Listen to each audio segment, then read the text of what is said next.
Semester 3 তোমাদের MCQ এক্সামটি হবে OMR শিটের ওপরে। তার মানে সবগুলো এমসিকিউ থাকছে, আর এখানেও কিন্তু 40-এর পাওয়ার সম্ভাবনা সব থেকে বেশি যদি তোমরা এই মেথডটিকে ফলো করো এবং পড়াশোনা করো প্রথম থেকে। যেটি রয়েছে কি, যে আদরিণী গল্পটি কিন্তু পৃষ্ঠাগতভাবে দেখলে অনেক বড় গল্প, কিন্তু সেটিকেও আমরা কয়েকটি ভিডিওতে ভাগ করে নিয়েছি। তোমাদেরকে ওয়েলকাম জানাচ্ছি এসবিআর এডটেকের এই চ্যানেলে, যেখানে তোমাদের জন্য প্রতিটি চ্যাপ্টারের 100% কমন এমসিকিউ সিরিজ নিয়ে এসেছি, যেটা আমার সঙ্গে তুমি কমপ্লিট করবে। এবং এই সিরিজটিতে যতগুলি ভিডিও থাকবে, সেখানে যদি কবিতা বলো শুধুমাত্র 3-4টা ভিডিও রয়েছে, যেটাকে কমপ্লিট করতে তোমার খুব জোর 40-50 মিনিট লাগবে, মানে একদিনে পুরোপুরি একটি কবিতা শেষ। আর যেখানে তুমি যদি গল্প বলো, সেখানে 7-8টার মতো কোশ্চেন মানে ভিডিওস থাকতে পারে, আর সেটা কমপ্লিট করতে তোমাদের খুব জোর 2 ঘন্টা লাগবে, যেটা তুমি দুদিনেও করতে পারো। মানে হচ্ছে, যদি তোমাদের বাংলাতে 6টা চ্যাপ্টার থাকে, তাহলে 6টা চ্যাপ্টার কমপ্লিট করতে যদি একটা চ্যাপ্টারের পিছনে তুমি 3 দিন সময় নাও, তাহলে 6টা চ্যাপ্টারে কতদিন লাগছে? 18 দিন। মানে 18 দিনে পুরো সিলেবাস তোমাদের শেষ হয়ে যাচ্ছে। এবার তোমাদেরকে এমসিকিউ করাতে করাতে আমি বলি যে আমাদের প্ল্যানিংটা কি। প্রথমে দেখতে পাচ্ছ জয়রাম মুখোপাধ্যায় কীরকম হস্তি চেয়েছিলেন। জয়রাম মুখোপাধ্যায় অ্যাকচুয়ালি হস্তি চেয়েছিলেন একটি সুবোধ এবং সুশীল হস্তিনী। ঠিক আছে, গল্পে আমরা জানতে পারি যে তিনি যখন একটি হাতি চেয়ে পাঠিয়েছিলেন, মানে মেয়ে হাতি, তাকে হস্তিনী বলা হয়, তো সেটা হওয়া উচিত সুবোধ এবং সুশীল, যাতে রাগী হস্তিনী অথবা একটু বলবান এরকম যাতে না হয়।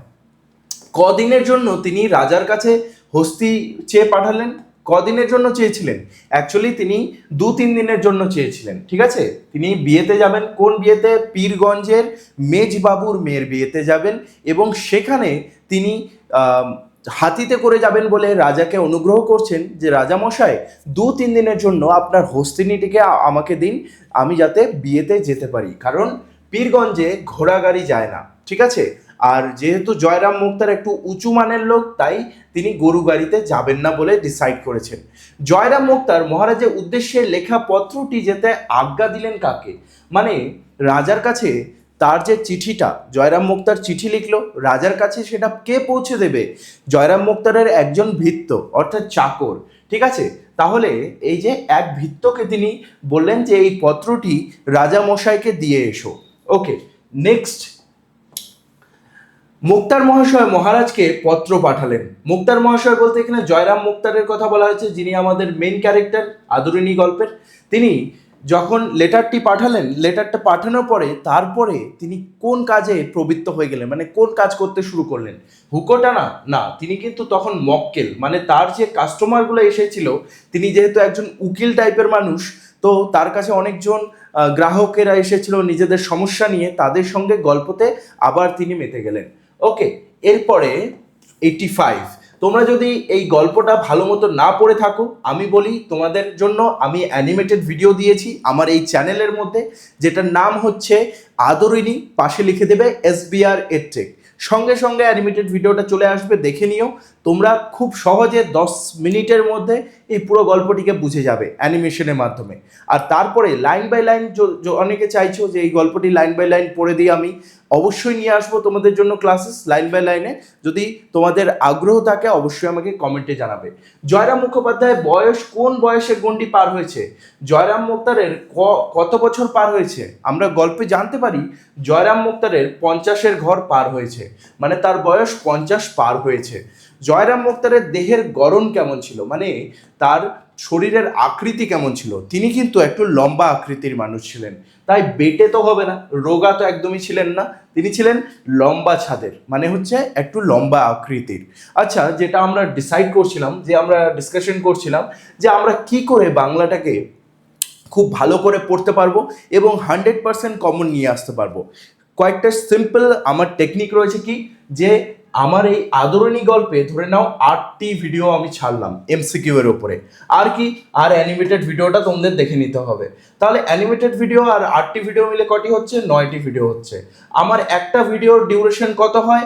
একটা ভিডিওর ডিউরেশন ধরে নিলাম 20 মিনিট থেকে 15 মিনিট হয়, আমি 20 মিনিটই ধরলাম। ঠিক আছে, তোমাদের সুবিধার্থে। তোমরা যখন পরীক্ষা কাছে চলে আসবে, তখন একটা গল্প কমপ্লিট করতে বলতে গেলে 40 মিনিট তো দিতে পারবে। তাহলে দুটো গল্প 40 মিনিটে কমপ্লিট হচ্ছে, একটা যদি 20 মিনিটে হয় তাহলে দুটো 40 মিনিটে হচ্ছে, তাই না? তার মানে একদিনে তুমি দুটো গল্প করলে, ঠিক আছে? একদিনে কটা ভিডিও করলে? একদিনে দুটা ভিডিও করলে, গল্প নয় সরি, একদিনে দুটো ভিডিও করলে, তাহলে টোটাল কটা ছিল? 9টা। এবার 9টাকে 2 দিয়ে ভাগ করো, তাহলে কত আসছে? 4 নম্বর দিনে তোমাদের সেই সিলেবাস শেষ। বা যারা ভাবছো 5 দিন লাগবে, তো 5 দিনে তোমাদের সিলেবাস শেষ বলতে গেলে এই আদরিণী গল্পের। এবার আর কটা চ্যাপ্টার থাকলো? এরকম বড় বড় চ্যাপ্টার তো সবগুলো নেই। যেমন বাংলা ভাষা, সেটা মাত্র তোমাদের 2 দিন লাগবে শেষ করতে, কারণ 4টা ভিডিও দেবো আমি এমসিকিউ এর, ঠিক আছে? আর অ্যানিমেটেড ভিডিও ছাড়বো, তো 2 দিনের মধ্যে কমপ্লিট হয়ে যাবে। এভাবেই তোমরা কিন্তু খুব জোর 20 থেকে 25 দিনের মধ্যে বাংলাটাকে শেষ করতে পারবে। আর যদি তোমরা পৃথিবীর সবথেকে সেরা ব্যক্তি তথা স্টুডেন্টরা সেরা হয়ে উঠেছে কারণ তারা সঠিক সিদ্ধান্ত নিয়েছে। এবার সিদ্ধান্ত নেওয়ার পালা তোমার। এবার উচ্চ মাধ্যমিকের প্রিপারেশন হবে সবথেকে সেরা, কারণ এসবিআই এর টেক অ্যাপ তোমাদের জন্য নিয়ে এসেছে অ্যানিমেটেড ক্লাসেস, যেখানে কঠিন চ্যাপ্টারগুলো তোমরা অ্যানিমেশনের মাধ্যমে বুঝে নিতে পারবে। সঙ্গে থাকছে লাইভ ক্লাসেস, যেখানে এসবিআই স্যারের সঙ্গে তুমি তোমার ডাউটগুলো সলভ করতে পারবে। লাইভ ক্লাস মিস হলেও কোনো আপত্তি নেই, থাকছে রেকর্ডেড ক্লাসেস, যে কোনো সময় যে কোনো জায়গায় তুমি তোমার ক্লাস করতে পারবে। সাবজেক্ট থাকছে ইংলিশ, বেঙ্গলি, হিস্ট্রি এবং জিওগ্রাফি। প্রতিটি চ্যাপ্টারে থাকছে ডিজিটাল মক টেস্ট, যে কোনো প্রশ্নের উত্তর সহজ করার জন্য থাকছে অ্যানিমেটেড নোট। এছাড়াও ইম্পর্টেন্ট নোটগুলো তুমি ডাউনলোড করতে পারবে এবং প্রিন্ট আউটও করতে পারবে। গ্রামারের জন্য স্পেশাল গ্রামার ক্লাসেস থাকছে, যারা একেবারেই গ্রামার জানো না তাদের জন্য 0 to মাস্টার ক্লাস থাকছে। আর এতেই শেষ নয়, সাজেশন ব্যাচ তোমাদের জন্য পুরোপুরি ফ্রি থাকছে। যদি তুমি তোমার বেস্ট ভার্সন হয়ে উঠতে চাও, তবে অবশ্যই এসবিআই এর টেক অ্যাপটি আমাদের ডেসক্রিপশন থেকে অথবা প্লে স্টোর থেকে ডাউনলোড করে নাও। এরকম premium animated materials, mock test তথা অ্যানিমেটেড ভিডিওসগুলো তোমার স্কুল তথা তোমার ফ্রেন্ডসের কাছে কারো কাছেই থাকবে না। এটাই তোমার প্লাস পয়েন্ট। তবে অবশ্যই জয়েন করে নাও আলফা ব্যাচটি, যেটি ক্লাস 12 সেমিস্টার 3-তে তোমাকে তোমার স্কুল তথা পশ্চিমবঙ্গের সেরা স্টুডেন্টদের মধ্যে একজন করে তুলবে এবং তুমি হয়ে উঠবে তোমার বন্ধু এবং টিচার্সদের মধ্যে সবথেকে ফেভারিট স্টুডেন্ট। তো এখানে দেখি টাক অপশনটা আছে নাকি। বিস্তীর্ণ কপাল না, এটা বলা যাবে না, এটা বলতে হবে টাক। ওকে, যেহেতু বইয়ের টাক বলা আছে তাই আমরা টাক কথাটি বলবো। এরপরে নেক্সট কোশ্চেনে আসছি, জয়রাম মুখোপাধ্যায়ের চোখ দুটি কেমন ছিল? তার চোখগুলো দেখে বোঝা যেত তিনি একজন কিন্তু খুবই রাগী মানুষ ছিলেন না, তিনি অ্যাকচুয়ালি কোমল স্বভাবের মানুষ ছিলেন, ঠিক আছে? ডাগর ও তীক্ষ্ণ, মানে বড় এবং তীক্ষ্ণ। বড় তো ছিল কিন্তু এটা অ্যান্সার হবে না। ক্ষুদ্র তো একদমই নয়। বড় বড় ভাষা, ইয়েস, এটা বইয়ে লেখা আছে। তার চোখগুলি ছিল বড় বড় এবং ভাষা, মানে চোখ দিয়ে তুমি লোকটাকে বুঝতে পারবা লোকের স্বভাবটা কেমন, ঠিক আছে? সেই ধরনের মানুষ ছিলেন জয়রাম মুখোপাধ্যায়। মোক্তার মহাশয়ের চোখ দিয়ে উছলে পড়ে কি? চোখ দেখলে কি বোঝা যায়? সেটা হৃদয়ের আক্রোশ, মানে হৃদয়ের মধ্যে সেই কৃপণতা বা হৃদয়ের মধ্যে হিংসা, এরকম বোঝা যেত না। এটা বোঝা যেত হৃদয়ের মধ্যে কোমলতা। তার চোখ দেখলে বোঝা যেত তার হৃদয় ছিল, তার মন ছিল খুবই কোমল, ঠিক আছে? আমরা নেক্সটে আসছি।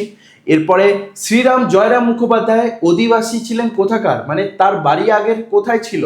তার বাড়ি বাংলাদেশের যশোর জেলাতে ছিল। কোথায়? যশোর জেলাতে।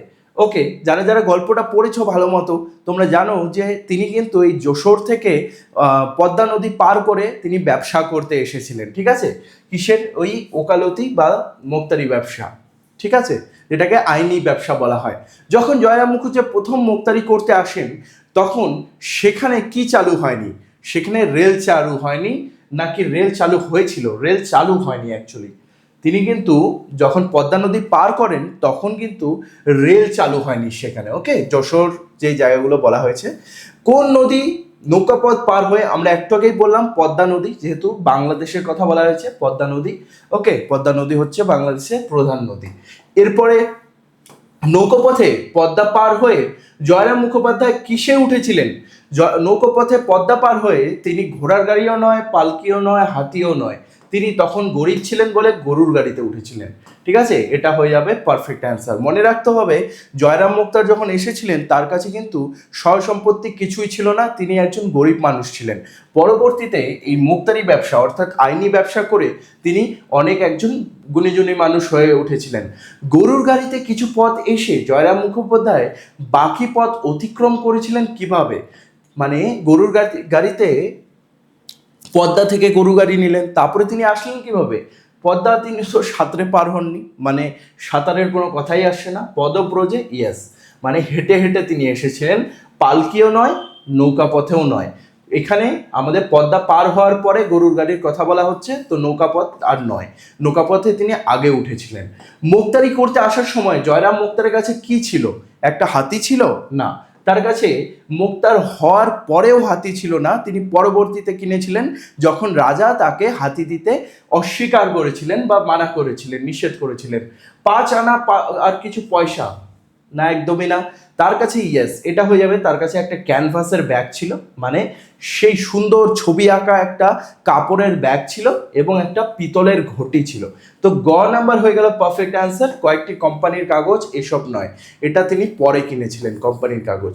মুক্তারি করতে এসে জয়রাম মুখোপাধ্যায় কত টাকার বাসা ভাড়া নিয়েছিলেন? মুক্তারি করতে এসে যখন প্রথম তিনি এসেছিলেন তার কাছে সেরকম টাকা ছিল না, না বাড়ি ঘর ছিল, তো তাকে কি করতে হয়েছিল? বাসা ভাড়া নিতে হয়েছিল, বাড়ি ভাড়া নিতে হয়েছিল। তো 13 টাকা নয়, 13 শিকায়, মানে ধরে নাও 13 আনা, বলতে গেলে পয়সার মতো একটি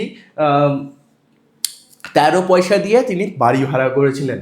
33 টাকাও নয়, 8 শিকাও নয়। নেক্সট লাস্ট কোশ্চিনে আজকের আসি আমরা। মুক্তারি ব্যবসার শুরুর দিকে জয়রাম মুক্তারের রান্না করে দিতেন কে? কেউ রান্না করে দিতেন না। মুক্তারি ব্যবসার প্রথম দিকে জয়রাম মুক্তার নিজে নিজে রান্না করতেন, তার সহায়ক কেউ ছিল না, কোনো রান্না ঠাকুর নয়, স্ত্রীও ছিল না, সহকর্মী বলতে গেলে তার সঙ্গে কেউ থাকতো, কাজ করতো, এরকমও নয়, তিনি নিজ হাতে রান্না করতেন। তবে আমি আশা করছি তোমাদেরকে আমি ভালো মতো এমসিকিউ সিরিজে এটাই করাতে পারলাম, এবং আরও তোমাদের জন্য ডিটেইলে এমসিকিউ ভিডিও আমি নিয়ে আসবো আদরিণী গল্পের ওপরে। তোমরা অবশ্যই সব ভিডিওগুলো দেখে এই সিরিজটিকে কমপ্লিট করে নিও, ঠিক আছে? আর বাকি যে পার্টগুলো আছে, যেগুলো 1, 2, 3, 4 রয়েছে, সেগুলো আমি ডেসক্রিপশনে লিঙ্ক দিয়ে দেবো, ওকে? আর পুরো বাংলার প্লেলিস্ট যদি চাই, প্লেলিস্টের লিঙ্কও দিয়ে দিয়েছি, সেখানে তুমি বাংলার সমস্ত অ্যানিমেটেড ভিডিও এবং আমার ক্লাসগুলি পেয়ে যাবে। সেটা ধর্ম কবিতা হোক, দিগ্বিজয়ের রূপকথা হোক, বা তার সঙ্গে সেই আন্তর্জাতিক কবিতা হোক, সব কিছু সেখানে পাবে। আর শীঘ্রই তোমাদের জন্য বাংলা ভাষা সেটার অ্যানিমেটেড ভিডিও আসছে। যদি তুমি এক্সামের আগে দেখছো, তবে এতক্ষণে তো হয়ে গেছে রিলিজ, সার্চ করে দেখে নিতে পারো বাংলা ভাষা SBR EdTech সার্চ করলে আমার অ্যানিমেশন ভিডিও চলে আসবে। এবং পরবর্তী যতগুলো তোমাদের চ্যাপ্টার আছে সমস্ত কিছুর অ্যানিমেটেড ভিডিও আমি দিয়ে দিয়েছি, তার সঙ্গে তারপর দিগ্বিজয়ের রূপকথা, ধর্ম কবিতা, আদরিণী গল্প সব দিয়ে দিয়েছি। আরও তোমাদের যদি ইংলিশেও অ্যানিমেটেড ভিডিও চাই, ইংলিশের অ্যানিমেটেড ভিডিওগুলোও তোমরা পাবে। আর শেষের দিকে তোমাদের বলে রাখি, যারা যারা আমার পড়াশোনা তোমার করানো ভালো লাগে, আমার আলফা ব্যাচে তোমরা জয়েন হতে পারো। বলে দিই এখানে তোমরা কি কি পাচ্ছ। এই যে টেক্সটের পড়াগুলো আছে, এগুলো কমিক বুক রূপে তুমি পড়তে পারবে, মানে টেক্সট বই আর পড়তে হবে না, কমিক বুকেই পুরোপুরি একদম ছবির সাহায্যে সেটা পড়ো। স্মার্ট নোটস পাবে, এই যে যেরকম নোটগুলো দেখলে এখানে, এগুলোতে অ্যান্সার করে দেওয়া থাকবে, তুমি এগুলো দেখে দেখে নোট করতে পারবে। আর এটা দেখে নিয়ে সঙ্গে সঙ্গে তুমি কি করতে পারবে বলো তো? মক টেস্ট দিয়ে দিতে পারবে। অ্যানিমেটেড ক্লাস পাবে, প্রতিটি চ্যাপ্টারের রেকর্ডেড ক্লাস পাবে। আমার এই ক্লাসগুলো ধরে নাও যেগুলো প্রিমিয়াম ক্লাস রয়েছে, সেগুলো ইউটিউবে রিলিজ হয় না, সেগুলো তুমি সেই অ্যাপের মধ্যে পাবে, হ্যাঁ, আর আলফা ব্যাচের মধ্যে। সেখানে কিন্তু তুমি যখন ইচ্ছা তখন দেখতে পারবে, এরকম নয় যে লাইভ ক্লাসেই জয়েন করতে হবে, তুমি যখন ইচ্ছা তখন জয়েন করতে পারবে। ডাউট সলভিং, তোমার কোনো ডাউট থাকলে ডিরেক্টলি আমাকে মেসেজ করতে পারবে এবং আমি সেগুলো সলভ করে দেবো। লাইভ ক্লাসেস হয় যেখানে তুমি লাইভলি আমার সাথে করতে পারবে সেই ক্লাসগুলো, এবং কোনো যদি অসুবিধা হয় তাহলে তুমি আমাকে ডিরেক্টলি কল বা মেসেজে সেটা সলভ করে নিতে পারবে। আর সব থেকে বড় কথা হলো প্রতিটি চ্যাপ্টারের প্রিমিয়াম PDF নোটস, সেরকম নয় যে লাইন দেওয়া থাকলো, অপশন দেওয়া থাকলো আর অপশনটি কোনটি সঠিক সেটা, এরকম নয়। আমি যে যেরকম ব্যাখ্যা করে দিচ্ছি সেরকম ব্যাখ্যা করা রয়েছে, কোন MCQটি কেন হলো, হ্যাঁ, এবং সেই MCQ অ্যান্সারটা মানে বইয়ের লাইনগুলিও তুলে দেওয়া আছে, যাতে তোমার একদম সুবিধা হয় এবং বুঝতে পারো যে অপশনটি কেন ঠিক হলো। তো এরকম সুবিধা তুমি পেয়ে যাচ্ছ আলফা ব্যাচের মধ্যে, যেখানে শুধুমাত্র বাংলা যদি তুমি নাও 149 টাকায় এই ব্যাচটি নিতে পারো, শুধুমাত্র 149, মাসিক নয়, শুধুমাত্র একবার পেমেন্ট করতে হবে, পুরো 3rd সেমিস্টার চলবে এটি। আর যদি তোমাদের এর সাথে ইংলিশ চাই তাহলে 299, ঠিক আছে, বাংলা আর ইংলিশ মিলে শুধুমাত্র 299 পুরো 3rd সেমিস্টার বাংলা এবং ইংলিশ আমার কাছে প্রিমিয়ামভাবে তুমি পড়তে পারবে, এবং নোটগুলো বিশ্বাস করো 90%-এর ওপরে তুমি কমন পাবে। See you soon guys.